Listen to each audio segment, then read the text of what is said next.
Hello, everybody. This is Eric Vierthaler of Vierthaler Studios here once again for another episode of Sit Down by the Fire.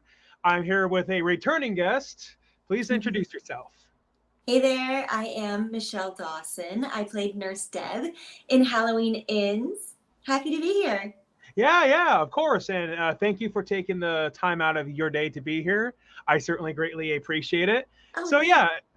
yeah. So, Halloween Ends is what you're best known for, but you've also done other roles too. So please tell us about the other roles that you've done, like that you are very fond of. Yeah, I've done a plethora of things that, haven't even seen light of day or, you know, aren't even listed on my IMDb, but I've done, quite a few sort of suspense thriller things. Also, I've been doing a lot of comedy, and as might know, Nurse Deb had a little bit of a comedic element to her, the way that Certainly, yeah. I chose to play her. But yeah, and I love comedy. I've actually done quite a few, like, different types of films that are like sort of like superhero comedy sort of things.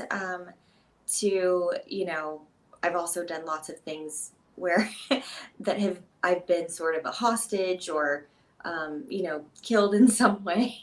Those sort of suspense things as well. So I feel like I've kind of been doing the gambit of things, which I really enjoy. I like having a variety of characters to get to play, and yeah, it's fun. Criminal Minds is another show that I did years ago. It was actually my first TV credit, and I was stabbed to death there as well. um, so it's almost yeah.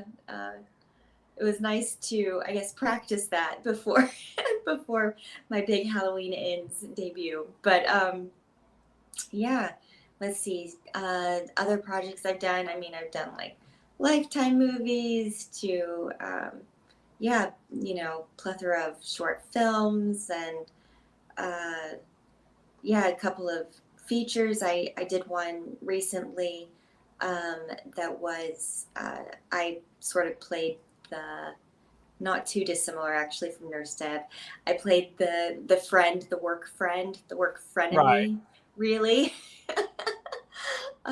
So those are always fun roles to play. It's fun to, kind of get to be someone that you wouldn't normally present yourself as in real life. It's kind of fun to get to play with that. Right, yeah. Certainly, of course. I just find it ironic, like how you actually were stabbed once in Criminal Minds, only to be stabbed again by Michael Myers. Right? I know. It's crazy. Yeah. In fact, I remember sitting in the hair and makeup trailer. Actually, it was the second day of shooting the scene with my death scene for Halloween Ends, and I was sitting in the hair and makeup trailer, and Jamie Lee Curtis came in and sat next to me, and we were talking about it, and she was like, "I heard that went really well yesterday," and I was like, "Yeah," and I was like, "Yeah, I've been stabbed to death before," and so we had a fun little banter and joke about how that's sort of my thing or known for how interesting that was That's to happen amazing. to me.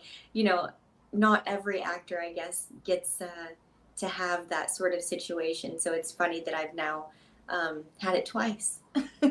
Yeah, certainly, and and it kind of makes you wonder, like, if there's going to be yet another role, like where you're going to get stabbed yet again. I know. Well, that would actually be really fun to see. Yeah, I mean, I feel like if I was an audience member watching, it's like, okay, well, is Michelle going to get stabbed again, Yeah. or is she going to live through this time? So that would be really fun. Yeah. So maybe someone will cast me in another horror movie, and we'll just have to see. Yeah, and I mean, considering that that's what Jamie Lee Curtis did, like early on in her career, she did Terror Train, Prom Night, the original Halloween, and Halloween Two, Yeah. and yeah, and so Jamie Lee Curtis also made an entire career like out of being stabbed and screaming. So Yeah. Yeah, and yeah, so you're mentioning comedy. So yeah, and did you like ever like take any like did you like ever take any improv? I did very briefly though. Honestly, I found it to be it's so hard. It really is. It's It very is. challenging. But I did. I took some classes. I guess I went through sort of like a session, you would call it, at Groundlings in West Hollywood years ago. And yeah, I mean, it was fun, but it was also just I had a greater appreciation for people that do that regularly because I just feel like it's definitely an art form and you have to be so quick um, to think of those things. So, yeah, I would say I'm a little better at the scripted comedy. However, I will say I'm actually really good when I'm in character sometimes of improvising scenes, but just the sort of sketch comedy I found to be challenging. I do much better improvising when I know the world and I know the character as opposed to creating, I guess, all of that on the spot. Yeah, yeah, exactly. It's because of once you're like entranced into the character, like it definitely becomes a lot easier, a lot like to get into their mind. I'm gonna then think what they would think, say what they would say. So therefore, it would be a lot easier. But say if you're not, definitely a lot harder. Right, right. Someone gives you a blank page and is kind of like, here, create your situation, create your character, create all of it. I find that to be very challenging. I mean, people who do that exceptionally well, I commend because it's hard. Yeah, like especially people like Robin Williams, like who could just improv like all these random things, but yet still have it be funny. Yeah, yeah, for sure. Yeah, I mean something like that definitely takes a lot of hard work. Yeah, yeah. Have you seen a lot of like improv shows or things like that? Yes, I have. I actually saw one like that had Jim Carrey in it, and Wow. yeah, like there was one joke where they made like where one of them got like a buzz cut, and then they said, "Yeah, you look like Bruce Willis if he died hard." Nice, nice. That one definitely was funny. That's good. Oh, definitely, yeah, and yeah, and I've seen a few like that had Dave Chappelle in it, Chris Oh wow. Rock, and yeah, and well, and I mean, of course, Chris Rock after the whole Oscar situation, I mean, there definitely was a lot more buzz on his end. Sure, sure. Yeah, when you have a big national television moment like that, it normally sticks around for a minute. Yeah, exactly. And then afterwards, it and then became a cultural meme. Yeah, yeah. Yeah, I mean, I can only imagine like how Will felt about that, knowing that something that he did became a cultural meme. So must have been Mm-hmm. hard on his end. I would think so. Oh, definitely, yeah. So yeah, so I guess with that said about comedy, do you have any favorite comedians? Um, well, for me, I kind of look at it as two different things. You have like comedians, like stand-up comedians, like a lot of the people you were listing, but then you also have things more like actors who are comedians that you would see like in comedy movies and, sitcoms on TV, your classic Friends and Modern Family and all those sort Right, of of things. course. For me, I look at as that's the type of comedy that I do, and that I'm interested in doing, and a little less of the being on stage telling jokes, that type of comedian. But for me, gosh, do I have any favorites? For me, it's more about I have favorite comedy shows as Right. opposed to actual like comedians. But a lot of times, I guess, you have a bunch of comedians that get their own shows, eventually. Your Tim Allen's, but he's had two very successful sitcoms, and he started out, as a comic, and yeah, I think of a lot of people these days. Though I feel like there's fewer um, of those types of situations. You have your like Amy Schumers and things like that, and she does more film dabbling than series, and I'm trying to think of other women comedians. Um, But yeah, for me, I think for me, it's more about watching shows that are, the genre of comedy than it is necessarily following a specific comedian. yeah, yeah, of course. You were mentioning female comedians, and then I was trying to think of some, and then one of the ones who I thought off the top of my head like is who's the one who wrote Mean Girls? I think her name is Tina Fey. Oh, Tina Fey! I love Tina Fey. Yeah, love Tina Fey. Yeah, glad you Oh brought her up. She's fantastic. yeah, Yeah, oh yeah, definitely. And yeah. yeah, matter of fact, I believe this year she actually did like a Mean Girls musical movie, I which I have do not. remember seeing something about that, but I didn't actually see it. But I do remember, yeah, seeing that. Yeah, and it just makes me feel old knowing that the original Mean Girls came out 20 years ago now. Oh my goodness, that's crazy to think of. Yeah, Yeah, that's that's crazy. insane. Yeah, Yeah. like I remember 2004 like it was just a week ago, and now it's I think it was 20 years ago now. Yeah, that's crazy. Yeah. Yeah, Maya Rudolph is someone else, I guess, as I'm now thinking of more comedians that are coming to my mind. Someone else who also, like Tina Fey, started out on Saturday Night Live, has not really a stand-up comedian, but someone that obviously was, I'm sure, involved with writing of the sketches and playing all the various characters, um, and she had a show actually on, I want to say, Apple, called Yeah, yeah. Loot. So that's another example of a comedian getting a show, which is, yeah, cool. Yeah, which I mean, it seems like a very common thing for people on Saturday Night Live, like to and then go off and do their own spin-offs. Yeah, yeah, which it should be. I mean, goodness, I feel like Saturday Night Live, people on there, I feel like to be able to do that week after week and to create all these various characters and to be able to perform, live, I think that that is quite a talent and quite a skill, and Oh yeah, certainly. Yeah. takes an exceptional actor comedian. I feel like to be able to do that. So yeah. Oh yeah, I mean considering that that's where the idea like of cone heads came from, Oh, and then there was the whole movie made out of it, like with Dan Aykroyd, and then sure.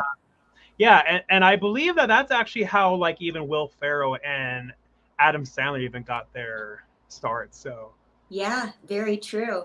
Two guys who have had exceptional careers, and Adam Sandler. I want to say he had a movie coming out right now. I feel like I've seen yeah, him. I believe so. Yeah.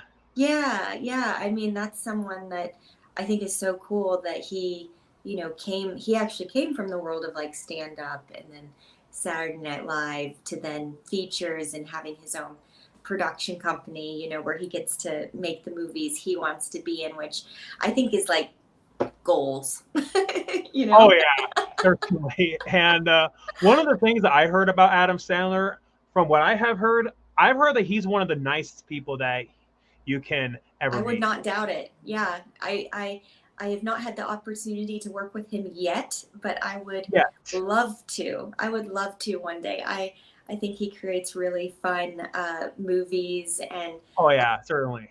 I mean, I enjoy those types of movies. That you can, like. There's the movie 50 First Dates. Is that what Uh it's called? huh. I Yeah. think with that's one of those great movies that like when you're it just is on, you can watch it for a few minutes, you know what I mean? Like when we used to have like cable TV and things like that, it's like if it was on TV, you'd stop and let it play, sort of thing.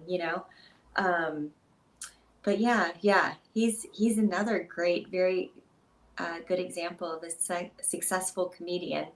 Oh, definitely, yeah. And 50 First Dates and Yeah. like a lot of his famous movies like Happy Gilmore, Billy Madison. Yeah. Those are movies that I can watch over and over again, but yet I can never ever get tired of them.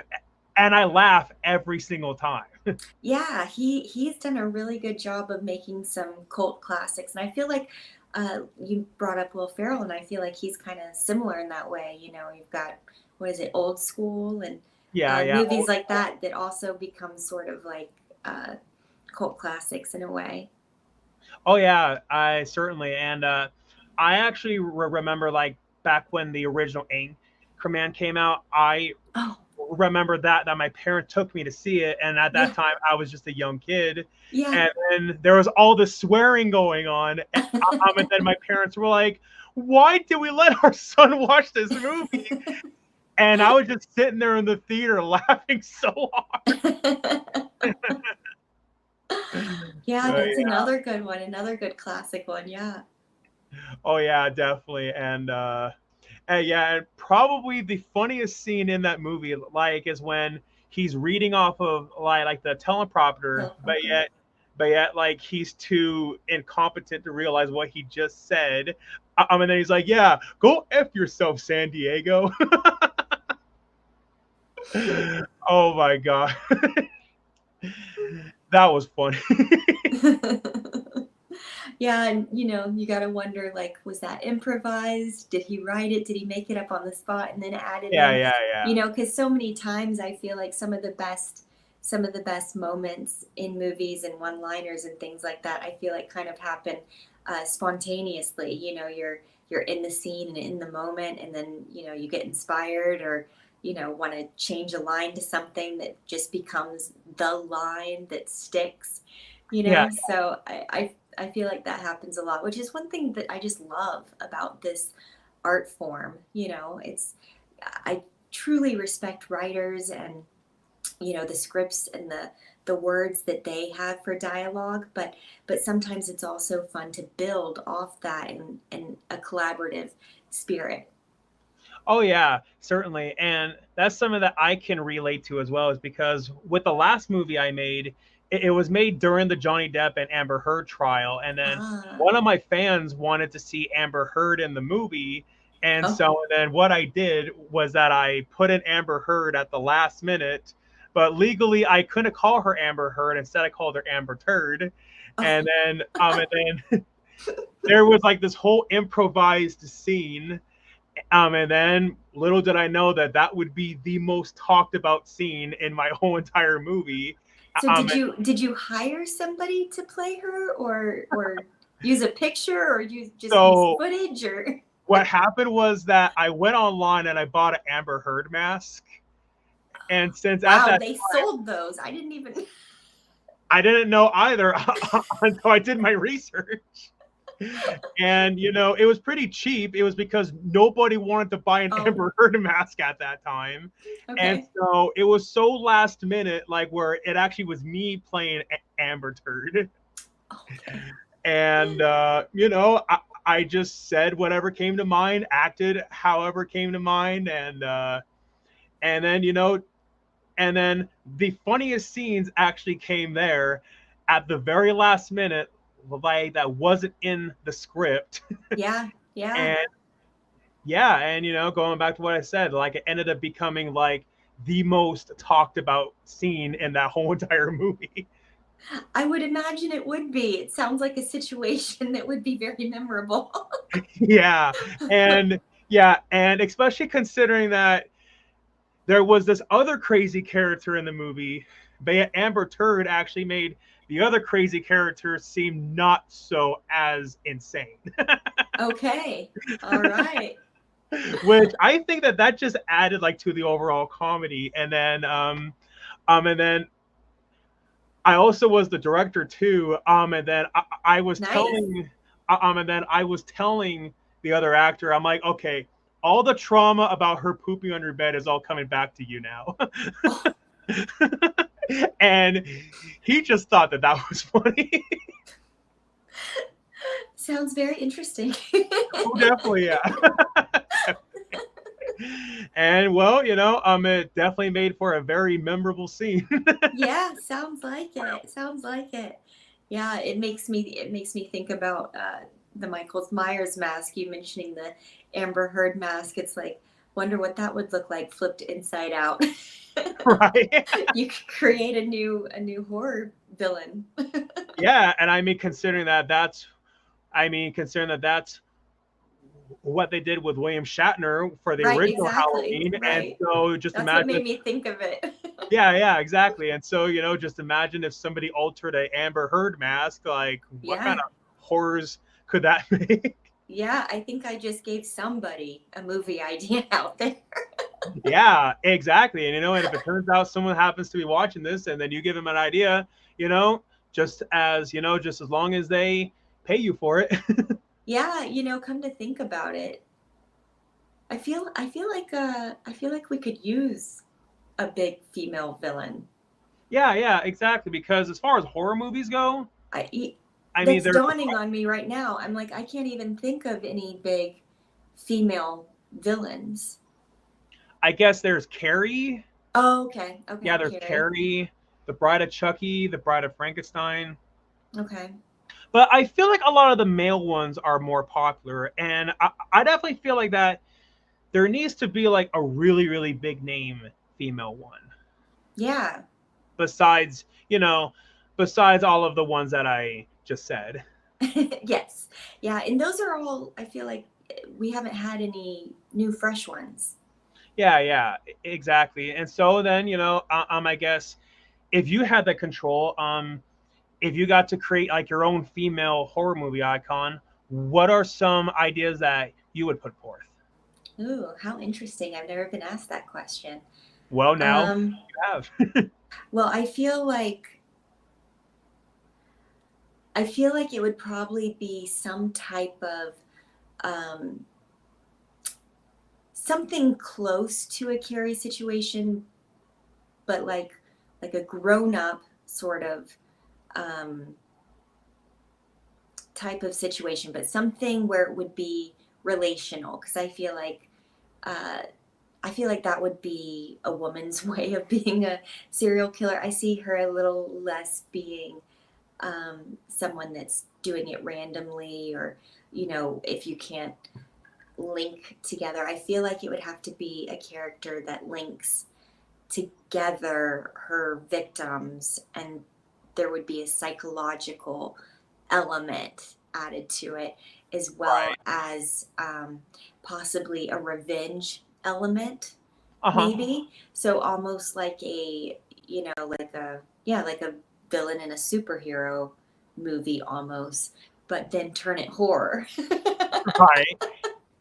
Which I feel like would be really interesting, man, considering that superhero movies, well, I mean, besides last year, superhero movies definitely do bring in a lot of big bucks at They do. the box office. And so, and history has shown that if you mix genres, and I mean, it certainly can work. Yeah, yeah.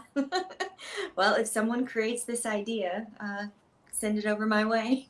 Yeah, yeah, yeah, exactly. And then, they and then can pay you to like write it. Yeah, I could definitely give some inspiration.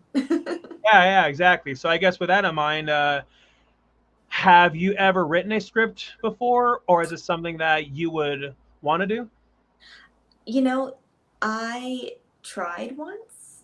I got the script writing software. I can't even think of what it's Final Cut, I think. Yeah, yeah, yeah. Yeah, I got that with every intent to write a pilot, like a TV pilot, and I just found it to be very challenging for me. I mean, I'd never taken a script writing class in my life, so I think just coming from absolutely no background or training in it, I found it to be incredibly difficult. And I have the utmost respect for writers, because to me it feels very uh, challenging to It write is. multiple characters dialogue, because for me, I'm used to just focusing on one character at a time as an actor. I mean, unless you're, playing some sort of character that has multiple layers or levels, but Right, yeah, of to course. completely write, various characters in various situations, and to streamline plots and to make them, so that it has something fresh. I mean, it feels like ultimately there's only what, a handful of story types, but to try to create something that feels original in a way, uh, I think that would just be very challenging. So, yeah, for Oh me, yeah, certainly. I leave the writing up to the professionals, but I totally be interested in sharing ideas with someone who wanted to collaborate Right, with me of and course, yeah. and do the writing. I can then hop in. I think it would be easier for me if I wasn't focused on having to actually write, to be able to just create characters and give the inspiration, for stories. But yeah, but for me, I am not a writer actor. Yeah, well, there are some people who that works for, and there's some like where it just doesn't. I guess it just really depends on the person. Yeah, yeah. I mean, I have some friends who have written some scripts, and I am always so impressed, when they, they're writing it, they're producing it, they're starring in it, and I just find that, um, yeah, I'm compelled by these people and really look at them with the utmost respect because it's definitely a very challenging task.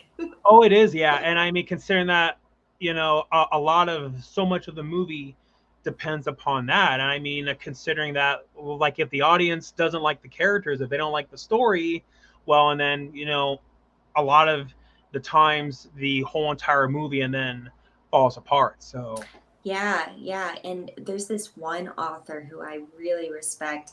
Um, I feel like I'm always saying her name wrong, but she's an Australian who writes books, but they've been turning a lot of her books into TV and film. I want to say, I don't know if I'm pronouncing it correctly, but it's like Liane Moriarty. She wrote yeah, yeah, Big Little Lies, and then more recently on Apple, the what is it? Apples Never Fall, or yeah. is that the correct I title? believe so, I yeah. was actually just finished that series, and it just reminded me of how impressive she is as a writer, because I am always surprised. I feel like she always gets me. I never know, um, you know, who did it and what's really Right. going on. Like, she takes you on such a journey, and her characters are just so colorful.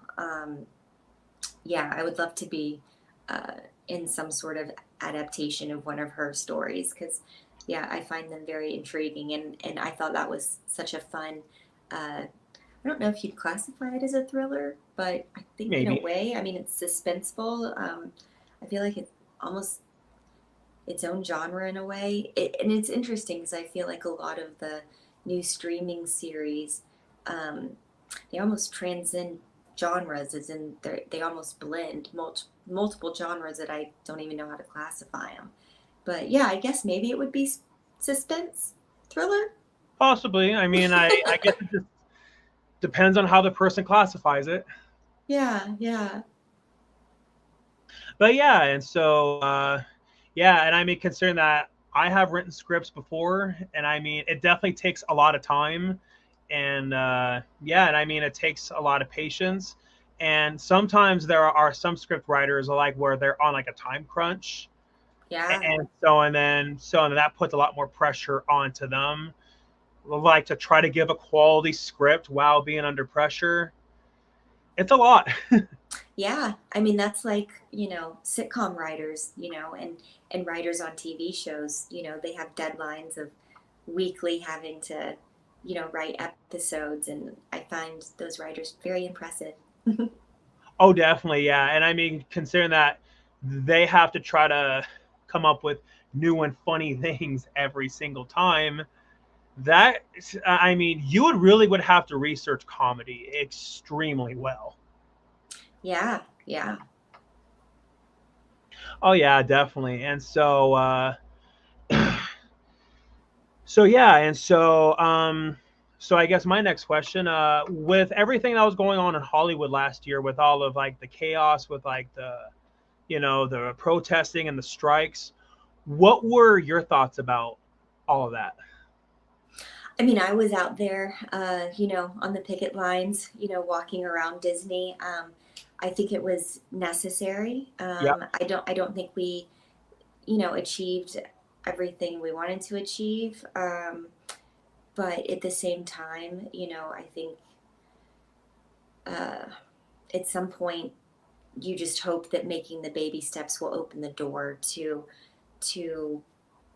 making bigger steps of securing actors' jobs, because that's really what it came down to, was the AI and the fact that it's taking so many jobs from actors, or could potentially take so many, and really eliminate sort of the lower working class actor that is not your celebrity, that you don't know their name, but yet they're still working actively in Hollywood, and it just really jeopardizes their career. And also there's people need to be paid accordingly, to have Oh yeah, certainly. images out there and to use them on repeat. You know you need to be paid, especially if the product is making the producers so much money. Then it's just not fair to not let that trickle down, uh, to the actors that are the face of the project. Yeah, right. And I mean, considering that for a lot of these projects, a lot of them will lie like that. They will go see so and so movie, because so and so person is in it, or sometimes Right. Yeah. or sometimes like with the case for you and Halloween Ends, it's because the Halloween already has that built-in fan base. Yeah. Sometimes it can be for the IP. I mean, sometimes it can be for the concept. But yeah, I mean, ultimately, I definitely do 100% agree. It is fair to the actor, and I mean, considering that actors have bills that they have to pay too, Yeah. actors also have to put food on their table too, and Right. and it's really not fair, like to the actor dedicating so much of their time and effort, like into doing the project in the first place, when like they're not going to get anything out of it in the long run. And like, I have heard of some horror stories. I hope that they're not true. I've heard of some stories of some actors who barely even make a nickel off of Yeah. some projects, and Yeah. that's just I've heard those stories too. I know. Yeah. Yeah. It's awful. it's really Yeah. sad. And I also, with AI and things like that, just uh, it could be a scary world out there that we're living in these days, for someone to be able to take your image and reproduce it and do, maybe things that you yourself wouldn't agree to, because, Mhm. actors get offered roles or offered auditions, and they're able to kind of choose, like, yes, I'm okay with this content, no, I'm not. But for somebody to be able to take your likeness and put you in a situation that maybe you would not choose. I think there's just a lot of danger in that, and we need some protection, around it. So Oh yeah, certainly, yeah. And I've heard of some stories about how people have used AI, like to I like to falsely accuse people like of crimes that they didn't do, and then mm, even worse, it's because of deep fake. yeah, You know, I'm by no means an expert on that, yeah, yeah, but I mean, sometimes they can make that pretty convincing. And I mean, like for so and so person to be framed like with deep fake, I can only imagine like how that would jeopardize their reputation. It could jeopardize their future, and for sure. yeah, and I mean, it's getting pretty scary, like with how advanced AI is getting. And I mean, yeah, and I mean, Hmm. there's even like an AI chat like on Instagram now and Mm, Facebook. And one time I just got curious, and I had some spare time like on my lunch break at work, and I tried it out. it felt creepy. Like it felt like I was talking to a real person, even though that I wasn't. Yeah, And and then there was that debate. creepy. It is. It's like they did a really good job at like making you feel like you're talking to a real person. And and of course there was that debate about where you draw that line between a machine and a robot, which ironic how he mentioned Robin Williams, since that there was that movie Bicentennial Man, like with Mm, Robin Williams, and I can't help but feel like that movie in a way kind of predicted artificial intelligence. yeah, I mean, I feel like people have been, predicting uh, these sort of issues that we're having, for a while, Yeah, and of course there's also people those. could see them coming because the technology was already there. So it was only a matter of time, before it crept into our normal lives. Yeah, and yeah, and I mean considering that at that time, a lot of people in Hollywood like were not anticipating this whole thing with AI, and so and then therefore, as far as my knowledge goes, there wasn't really any policies for it at that time. But then everything going on in Hollywood, and then caused them to like update it. Yeah, yeah. And it still needs more updating. Definitely, yeah, and yeah, it may not be perfect, but at least that we're making progress, and at least from what I've heard, at least that all that is now over with. Like as far as like the refusing to pay actors enough money, but from what I've heard from the research I've done, it's only for like 4 or so years, and then afterwards they'll have to renegotiate it. But it's just one of those things. You just got to be persistent. Yeah, yeah. And hopefully the, renegotiations can cause even better strides. Exactly, yeah. And from what I've heard, there were so many actors like who were having such difficulty like with making ends meet that from what I've heard, Dwayne Johnson and then donated like a gigantic Yeah, check, which yeah, I mean it makes sense like for him out of all people. yeah, yeah, yeah. I mean, I've always kind of heard that it's really the 1%, of SAG members that, are that type of actor that are making that much money, and then you've got the 99% that are, the working actors that are not, A-list, names that don't have, millions coming at Yeah. them. Yeah, exactly. And yeah, and the really unfortunate thing for me, I was just about to get into SAG, but then all that chaos was then going on in Hollywood, and then I was forced Mm, to put it on hold. I was like, man, but yet, I also was empathetic as to why that they were doing it, and then I was like, well, my future self like will thank me for it. And yeah, and every time I'll go on Facebook, every time I'll go on Instagram, I always would see all these updates like about all that chaos going on in Hollywood, and I was like, interesting timing on my end. yeah, yeah. It's an interesting time in Hollywood for sure. Oh, definitely, yeah. And from what I've heard, a lot of people in Los Angeles are moving out of Los Angeles.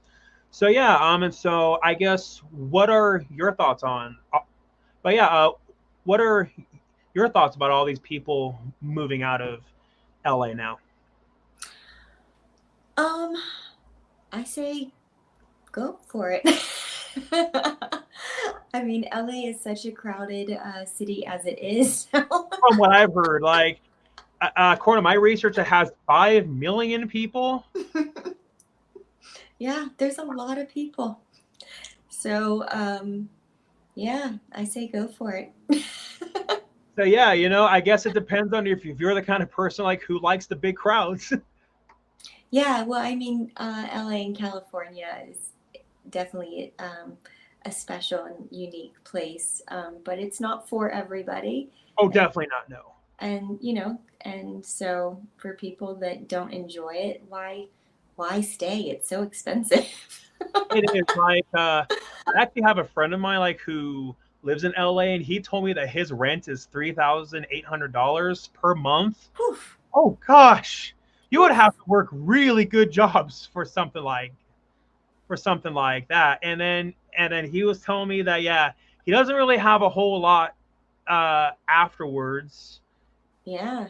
And yeah, and he was telling me like just how hard it is like to save up money, and he's saying that he wants to move to Arizona because of that. And well, I guess it makes it easier like for people like who want to break into the movie industry. I guess nowadays, I guess it brings them relief knowing that even though it would help to move to LA, but it's not necessary.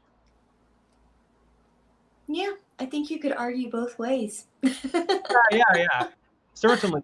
I guess it just depends on what project that you're offered, and and who's a part of it, and who sees it, and it's all just placing your cards right. Yeah, yeah, and I mean, I would say it's about, what each individual values in their quality of life, and if someone feels like they can have a different, better quality of life somewhere else, then yeah, go for it. Yeah, yeah, and I mean ultimately, you only live once, right? That's right. So yeah, and so, are you currently in LA now? I'm between. I'm in Atlanta, so I'm bi-coastal. I'm from Atlanta, so that's always home to me.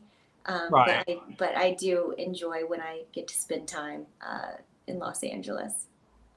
Yeah, and even from what I've heard about Atlanta, from what I've heard that Atlanta's really has been branching out like within the film industry. From what I heard, I actually heard that they actually are building like a few film sets there. Yeah, and they've had some, I would say for, I don't know, maybe the last decade, they've had quite a few. Tyler Perry's always had a studio down there for a long time now. Um, Nice. so all of his stuff, comes out of there. And yeah, I mean, there's definitely work down there. Maybe not. I mean, it doesn't touch the amount of work that you know cities like LA and even New York might have more than Atlanta. It's hard to say, but I don't think other cities will ever have as much as LA has.